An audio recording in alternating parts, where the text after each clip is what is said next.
Hi everyone, welcome to Standard Bank's first Climate Change Summit, Africa's Journey to Net Zero, in partnership with SOAS. My name is Chris Maurer and I'm the architect of the bioHab project. Today we're going to take a tour of the facility and see the process. Join me.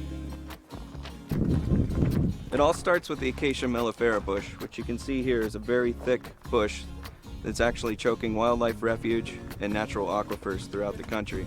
By thinning that bush and chipping it up into small bits,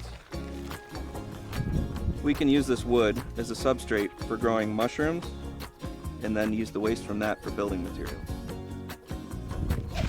We set it out in the sun here, as you can see, to get to the right moisture content.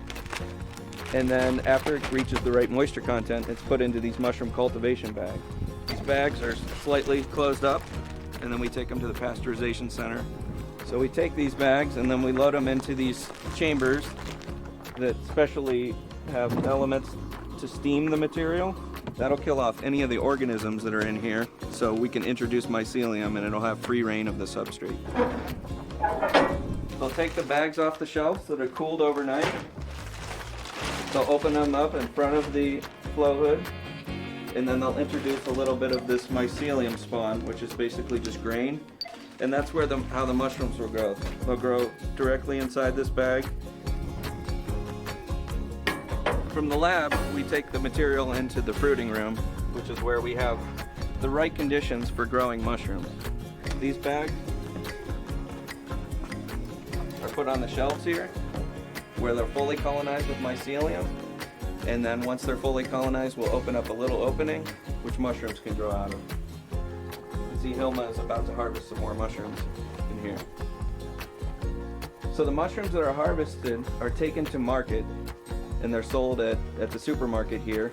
The profits from that are going to Standard Bank Namibia's bioHab Foundation, which provides shack dwellers with healthy, safe homes. It takes a fraction of the water to grow mushrooms than it does to grow crops. So after the mushrooms are harvested, we're still left with this mycelium composite. This is the Acacia mellifera bush chipped up with mycelium that's fully colonnaded through there. This would be a waste material from the mushroom farm normally. Sometimes it can be used for compost, but we found that the better use for this is to actually turn this into building materials, where the carbon can be locked away for decades. And we put it into a new container that's specially suited for making bricks. And then that is what's suited for going into our brick making press. This is the bioHab brick making press. The mycelium is loaded into here, which is pushed back into a metal form. The metal form is then taken to a brick making oven, and then the material that comes out of that is similar to this here, a very dense composite. It has the density of about wood, but it has the strength of concrete, making it a very good multifunctional material that is structural, insulative, fire resistant, sound attenuating, and can be used for all kinds of applications within the bioHab. So Aviator and Saki are now taking the brick mold into the oven. The end result of the process is our micro blocks. So this is made from the waste of mushroom farming, and not only does it preserve wildlife and habitat here in Namibia, but it stores carbon for a brighter future and sustainability.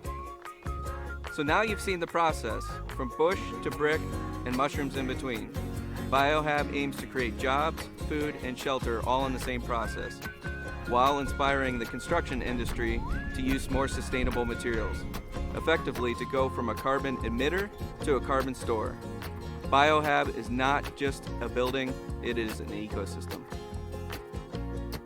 So from all of us here in bioHab, thanks for watching.